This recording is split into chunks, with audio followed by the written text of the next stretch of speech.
때는 삼국을 통일한 사마시의 왕조가 북방 민족들에게 장강 이남으로 밀려난 동진시대.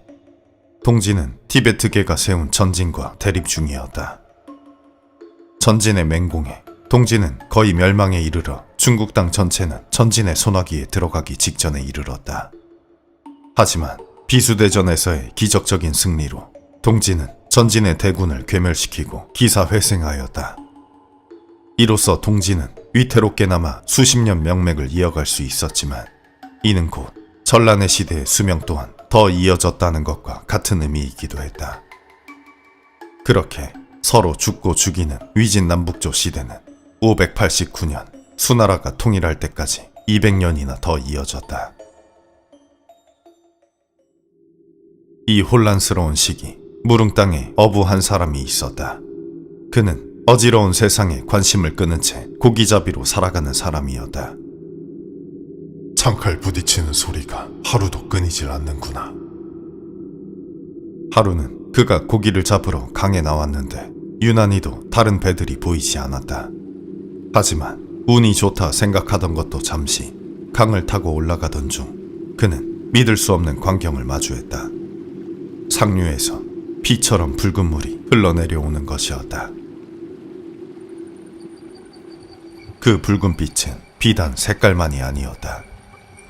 놀라 강을 따라 올라가 보니 그곳엔 수많은 사람들의 시체가 바위에 뒤엉켜 죽어 있었다. 그들은 얼마 전 비수대전 때 내려온 적의 잔당들인 듯했다. 광군에게 쫓기다가 절벽에서 떨어진 듯 보였다. 실로 끔찍한 광경이 아닐 수 없었으나 어부는 그럼에도 고기를 잡아야 했으므로 강물에 뜬 시체들을 헤치고 핏물이 사라질 때까지 강물을 거슬러 또 올라갔다.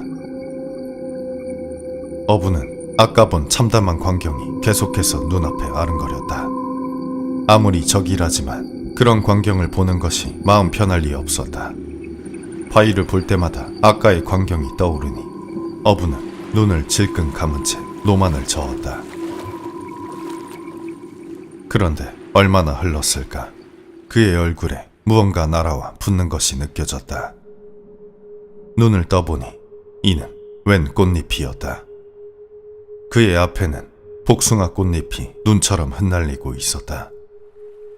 가만히 보니 꽃잎은 동굴처럼 나무에 쌓인 어느 좁다란 물길에서 날아오고 있었다. 어부는 홀린 듯 그곳 안으로 노를 저었다. 잠시나마 느끼는 평화롭고 아름다운 광경에 어부는 이리저리 흩날리는 복숭아 꽃잎을 바라보며 깊은 감상에 젖었다. 그렇게 어부는 정신이 팔린 채 시간 가는 줄도 모르고 뱃전에 가만히 서 있었다. 그가 정신을 차렸을 땐 사방은 어느샌가 바뀌어 있었다. 그의 배는 어느새 높은 바위 절벽 사이를 지나고 있었다. 너무 멀리 와버렸구나. 이에 급히 방향을 돌리려던 차 그는 놀라 노를 잡은 손을 놓아버리고 말았다. 계곡 사이로 열린 숨막히는 광경 때문이었다.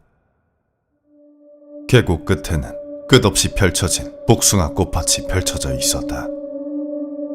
수백 보나 되는 면적에 다른 나무가 단 하나도 섞여 있지 않았고 바닥엔 신선한 꽃과 풀이, 하늘엔 아까 본 것과 같은 복숭아 꽃잎들이 흩날리고 있었다. 어부는 감탄에 감탄을 거듭하며 넋을 놓고 바라보았다. 평생 강을 다녔지만 처음 보는 곳이군. 계곡에 이런 곳이 있었다니. 잠시 후 물길이 얕아지더니 어부의 배는 풀밭에 멈추었다. 그곳엔 맑은 샘물이 있었는데 그 뒤로 뜬금없이 바위산 하나가 우뚝 서 있었다. 그리고 그 아래에는 빛이 새어나오는 조그만 입구 하나가 있었다. 어부는 그곳을 이상하게 여기며 배에서 내려 걸어 들어가 보았다.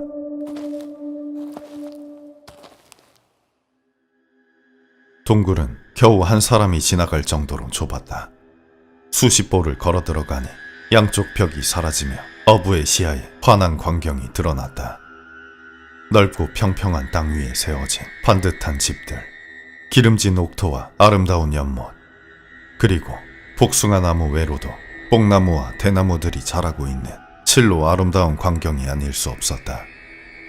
사방으로 반듯하게 연결된 논밭 사이로는 젊은 남녀와 노인과 아기가 웃는 표정으로 서로 손을 잡고 즐거워하고 있었다.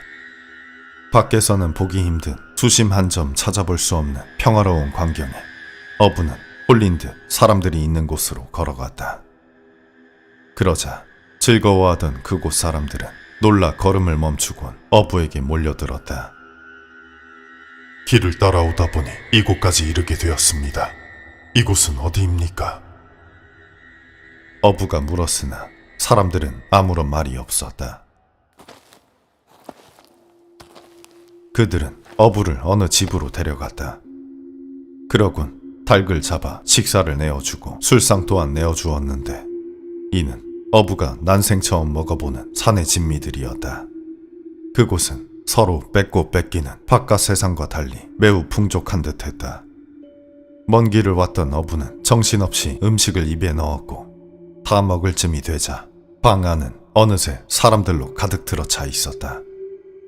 그들이 하나같이 자신을 바라보고 있으니 어부는 그제야 이상한 생각이 들었다. 그가 그곳에 들어온 이후로 사람들 중 아무도 말을 하는 이를 본 적이 없었기 때문이었다. 그가 가만히 앉아 마주 바라보니 수심 하나 없던 사람들의 얼굴엔 근심과 두려움이 가득 묻어났다. 그리고 이윽고 한 사람이 어부에게 물었다.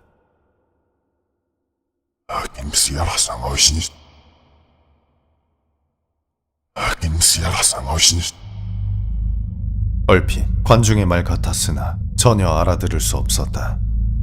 이에 어부는 손짓으로 붓질을 하는 신용을 하며 글로 써볼 것을 청했다.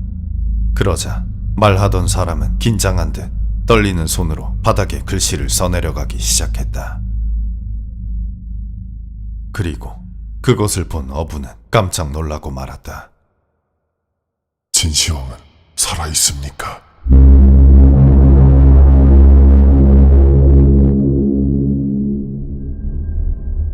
당대 벌어지고 있던 지옥 같은 난세는 200년 전 부안이 무너지고 나서부터 시작된 것이었다.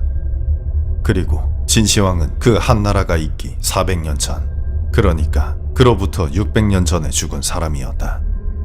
마을 사람들은 계속해서 글을 써내려갔다. 우리의 조상은 진나라 때 부역과 난리를 피해 외부와 차단된 이곳에 와 다시는 밖으로 나가지 않았고 바깥 세상과 왕래를 끊고 살았습니다. 진시황이 불로불사를 이뤄 아직 살아있습니까? 바깥 세상의 난리는 아직 지속되고 있습니까?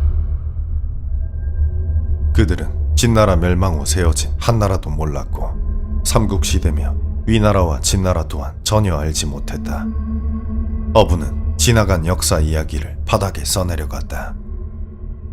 진시황은 죽었으나 전란은 계속되고 있습니다. 그러자 마을 사람들은 하나같이 탄식하였다. 그 긴 세월이 지났음에도 아직도 전란이 끝나지 않았구려. 마을 사람들은 어부를 극진히 대접해 주었다. 이윽고 어부가 떠나려 하자 큰 잔치를 베풀어 주었다. 그런데 어부가 바깥으로 나가려 하니 그들은 다시 한번 모여 그의 앞에 섰다. 그런데 그들의 표정은 이전과 달리 잠옷 엄하고 두려워할 만한 구석이 있었다. 그들 중 하나가 바닥에 글을 써내려갔다. 이곳에서 있었던 일을 절대로 이야기하지 마시오.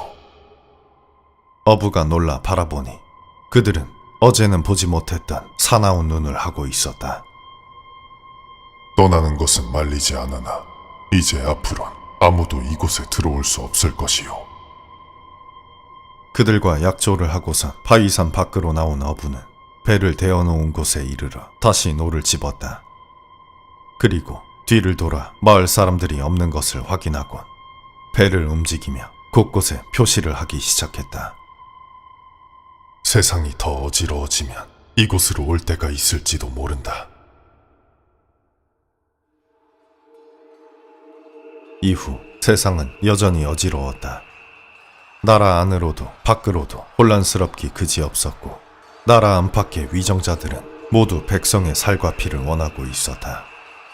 그러한 세상을 보고 있자니 어부는 얼마 가지 않아 지난날 들렀던 복숭아밭이 생각났다. 이에 견디지 못한 그는 다시 한번 표시한 길을 따라 그곳으로 향했다. 하지만 그곳으로 향하는 동굴엔 더 이상 복숭아꽃이 날리고 있지 않았다. 이에 더해 지륵같이 어두워진 그 안에선 괴수의 울음소리 같은 괴성까지 들려왔으니 어부는 두려워 차마 들어갈 수 없었다. 안으로 들어가기도 밖에 있기도 두려우니 어찌할 도리가 없구나. 이후 어부는 늘 그곳을 그리워하고 한탄하며 살았다. 한 번은 술이 거나해져 사람들에게 그곳 이야기를 하고 말았다. 극락 같은 곳이 있더라. 돌아오지 말 걸 그랬다. 이를 들은 사람들 중 역시 그곳을 원하는 이들이 있었다. 그들은 새를 모아 어부를 겁박하여 길을 묻고 횃불을 들고 동굴 속으로 들어갔다. 하지만 그들은 한참이 지나도록 돌아오지 못했다. 모두 길을 잃어 영영 돌아오지 못하거나 모두에게 잊혀질 쯤이 되어 영문모를 병을 얻은 채 돌아와 죽어버릴 뿐이었다. 그렇게 세상은 여전히 어지러웠고 그곳은 잊혀졌다. 다만 사람들은 이후 이상향을 잃을 때 무릉에 있는 복숭아 밭이라 하여 그곳을 일컫는 말인 무릉도원이라는 말을 쓰게 되었다.